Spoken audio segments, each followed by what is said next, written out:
Alright, hi everyone. I'm going to talk a little bit today about my Generac Guardian 8 kilowatt generator. It's was installed at the property that I've owned for about 2 years now.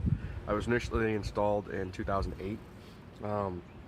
Last fall, started having some issues, getting some RPM sensor loss faults. What I noticed would happen was it would seem like the starter was not able to turn um, the flywheel as it should. It seemed like it was struggling greatly. My initial thought was that battery was low because the battery was the original, so it's almost 12 years old now. Um, and um, so my initial thought was that there was an issue with the battery. Replaced the battery after completing a test on the contactor itself and seeing that it was only receiving 12 volts and not, or excuse me, it was receiving 9 volts after manually engaging the starter from 13 that it initially had. So I assumed, yeah, when the draw was being pulled on the starter to turn, the battery was not able to provide the juice needed. Because I was also able to verify that the trickle charger from the transfer switch itself was working. So first up, replace the battery. After replacing the battery, the same situation existed. Starter seemed to be having issues, was not turning over like it should have. Going through the diagnostic, it seemed that when voltage drops like it was at the contactor, contactor is the next thing to replace. It's a relatively cheap part. When it did that, next result was that the situation was still present. Essentially nothing had changed other than the fact that the machine now had a new battery and a new contactor. So measuring the voltage at the starter itself, it was noticed that issues were being had there as well. Same situation was present. Voltage would drop, from 12 to 9 essentially when engaging everything to start manually. So replaced the starter then. Initially I replaced it with a eBay, Amazon special, whatever, for about 50-60 bucks. Initially, after installing it, according to the directions that it came with, what would end up happening was that the starter began smoking. Installed it accordingly, but the same situation was present. It just seemed like the starter was being burnt up, and that's why there was smoke coming out of it. So I initially played it off as, okay, there's another issue with the starter, it's junk, you get what you pay for type of situation. And so I ordered a Generac brand starter and installed that. Now when I did that though, through the frustrations of dealing with everything up until the point that I had gotten to, I ended up coming across a diagnostic manual for this generator, and essentially what I had done was exactly what was recommended for the fault that I was having, which was the generator not starting after being engaged in manual mode. But the final step of everything, after doing all those diagnoses and confirming that all of the parts that could go bad were working as they were intended to, the last step is to ensure that there isn't a problem with the motor itself that could be causing other serious issues like ones I was having. And so what I ended up doing was taking a simple flathead screwdriver after removing the starter and just rotating the flywheel itself on my own through the starter port. I know you're supposed to, I believe, turn it clockwise, which is what I did. For 75% of what seemed like an entire rotation, it was easy. It was relatively simple to turn. But for about 25% of it, it was very, very difficult. And at one point, when I was confirming this after making 4 or 5 complete rotations, it became very, very difficult to turn the flywheel at all.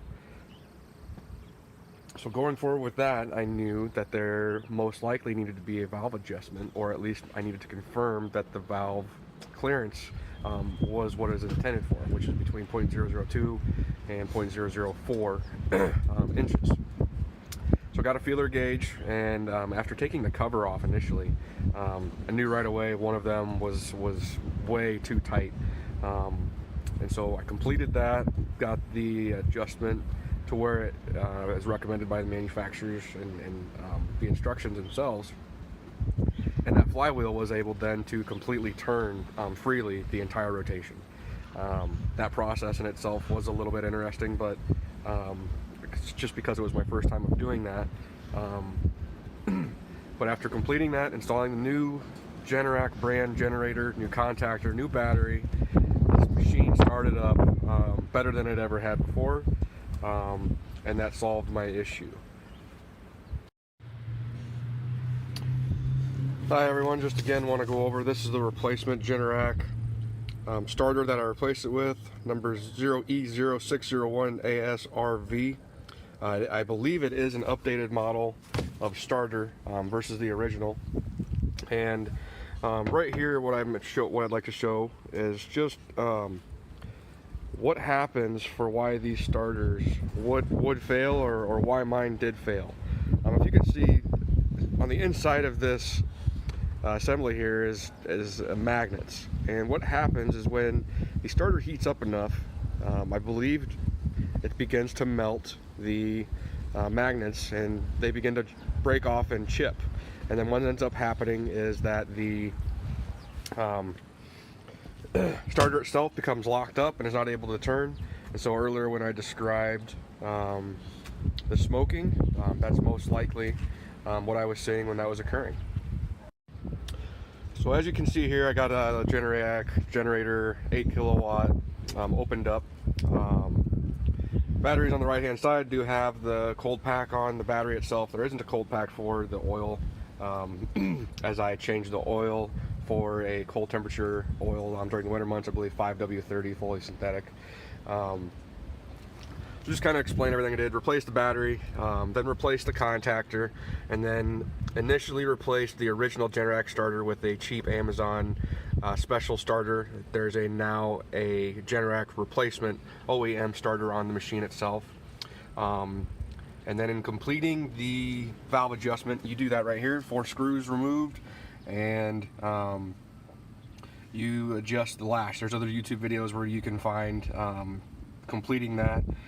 Relatively simple process, just making sure that you get the necessary clearance that's recommended. The specific model of my generator, 0055010, again, it's a 2008 model year, 8 kilowatt Guardian generator by Generac, running on natural gas provided from our utility company here. Everything's working as it's intended. Just thought I'd make this video to show others out there things to check, because I assume other people that had Generac generators installed around this time are going to have to start replacing some things on their machines, similarly to what I had. And I did a lot of looking around on YouTube and Google and some forums, and there's not a lot of information out there. And an issue that I had as well was that although I do have 3 certified Generac service companies, that will come in and perform service on your machine, 2 of them scheduled times to come out here, then confirmed them, and then never showed up, never gave me a call back. When I called back, they simply said it's going to take months before they can get somebody here. And like I said, I'm talking 50 miles, and so that's 45 minutes worth of driving. And I explained to them I'd be willing to pay for their mileage for them to come and fix my machine rather than me attempt to do it myself. But I guess that's what happens. One of them actually did come, and after I explained everything that had happened, so when a tech did come, at that point I had replaced the battery, replaced the contactor, and replaced the starter with that Amazon one. And so the contactor was brand new, replaced with an OEM Generac replacement. And after his test, He believed that it was the contactor that had the issue, but he did not have the part on his truck, and so he said it would be probably a couple weeks before he could get back. Looking out here, you know, you can see where I'm located is the middle of Iowa. About 3 days ago, we had 2 feet of snow everywhere. Now everything's melted. You see the hose here in the middle of our screen. That's my sump pump drainage hose. Generator is only installed here at this property. The initial reason was for keeping the basement dry. And so generator doesn't run, basement floods, not a really good situation. And so I was not going to wait around any longer, and made it my goal to get this thing running. And I'll go ahead and do a startup right now manually, confirm that everything's running as it should. You can see before, system ready, LED light is on. I'll get this out of the way.